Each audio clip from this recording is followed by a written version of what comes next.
تخيل معايا وانت ماشي في الشارع ومعدي على محل، تشوف إعلان صغير مكتوب عليه عرض لفترة محدودة أو آخر قطعة.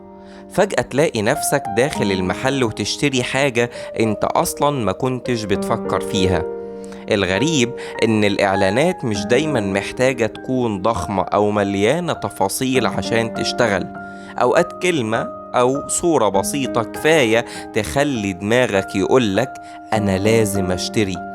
علم النفس بيقول لنا إن في أسباب كتير قوي، من أهمها 3 أسباب رئيسية ورا الموضوع ده، أحيانا بيتسموا تكتيكات التسويق النفسي أو بعضا من تكتيكات التسويق النفسي.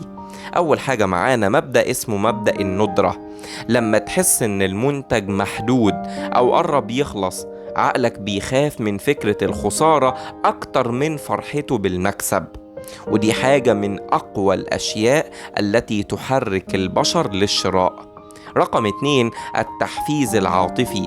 إعلان بسيط ممكن يربط المنتج بإحساس معين، زي راحة أو ذكريات طفولة أو حتى فخر. الصورة أو الكلمة بتحفز مناطق في الدماغ مسؤولة عن المشاعر والانفعال، فتاخد القرار بالعاطفة مش بالعقل. رقم 3، الإلهاء الإيجابي.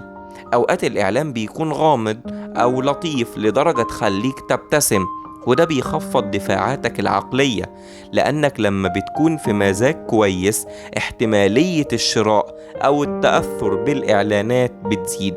في الآخر الإعلان البسيط مش صدفة، هو علم مدروس بيستغل طريقة تفكيرك ومشاعرك. والسؤال، كم مرة اشتريت حاجة وقلت بعدها هو أنا ليه عملت كده؟ أنا ليه اشتريت أصلا؟ لو ده حصل معاك فاعرف إن أنت وقعت ضحية لأجزاء من تكتيكات التسويق النفسي.